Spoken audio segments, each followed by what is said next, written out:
আজকে আমার ঝড়ের গতিতে কাজ চলবে। যারা ঝড়ের গতিতে কাজ দেখবে তো পুরো ব্লগটা দেখো, আমার ভিডিওটা। আর দেখে যদি ভালো লাগে তো অবশ্যই লাইক কমেন্ট শেয়ার করতে ভুলবে না।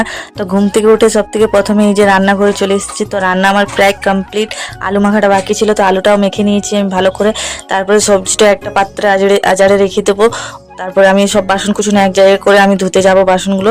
তার আগে ভাবলাম যে না, আগে ঝাটপাট দিয়ে দিই। তো আমার মেয়ে এদিকে ভাত খুঁজছে, তাকে আমি ভাত দিয়ে দিই। স্কুল থেকে এসছে, আর কালকে সবজিগুলো এখানে রাখা আছে, সবজিগুলো ভালো করে গুছিয়ে রেখে দিই। আমি টুলটাও পরিষ্কার করে দিই ভালো করে।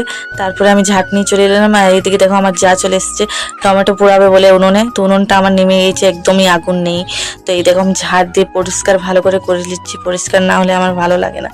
আর এত বাসন, পাহাড়ের মতন বাসন আছে। তারপর আমি জল টেপে নিয়ে চলে এসেছি। তো বাসনগুলো বললাম ভালো করে ধুইয়ে বা গুছিয়ে রাখি। তো আমাদের মতন গ্রাম ঘরের মেয়েদের অনেক কাজ থাকে, অনেক রকমের কাজ। যারা বলো সারাদিন কি করে রান্না টান্না সেরে শুধু ফোন ঘাঁটতে থাকো, ভিডিও করতে থাকো, তো না বন্ধুরা। তো ফোন তো মাঝের মধ্যে হাতে নিয়ে সব থেকে বেশি গুরুত্ব দিই বাড়ির কাজে। কারণ সকাল থেকে ঘুম থেকে উঠে বাড়ির সমস্ত কাজ করতে হয়, বাসন ধোয়া, রান্না বান্না, বাচ্চারা স্কুল যাবে তাদের দেখাশোনা। তো তোমাদের সঙ্গে গল্প করতে করতে দেখো আমার কত ঝড়ের গতিতে বাসন ধোয়া হয়ে গেল, কত স্পিডে আমি বাসন ধুচ্ছি, তাই না বন্ধুরা।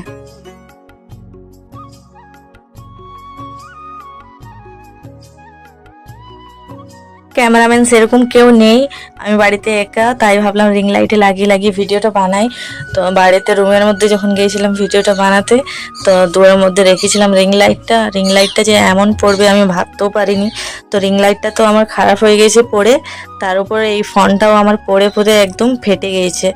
তো চলো, সব এদিকে সমস্ত কাজ শেষ, তারপরে রুমের মধ্যে চলে এসেছি। তো দেখো বাড়িটা আমার কি অবস্থা, রুমটা এত কাপড় ছড়ানো আছে। তো এখানে দেখো আমার মেয়ে হেল্প করে দিচ্ছে। তো আমরা মা মেয়ে দুজনে মিলে সব গুছিয়ে নিচ্ছি, কারণ সকাল সকালে এরা স্কুল চলে গিয়েছিল। আর এখন আজ থেকে মর্নিং স্কুল হয়ে গেছে। তো প্রচণ্ড রোদ দিচ্ছে, ভালোই হয়েছে মর্নিং স্কুল করে দিয়েছে।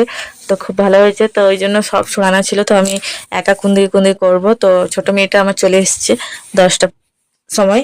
তো আমরা মামিয়েতে বাড়ির কাজগুলো সব করে নিচ্ছি। আর বড় মেয়ে এখনো আসেনি, ও আসবে 11টার মধ্যে। তো সব গুছানো হয়ে গেছে, ঝাড় দিয়ে দিচ্ছি। আর মেশিনটা আমার এত ধুলো বসে গেছে, তো আমি ভাবলাম রুমটা পরিষ্কার করে মুছে নিই ভালো করে।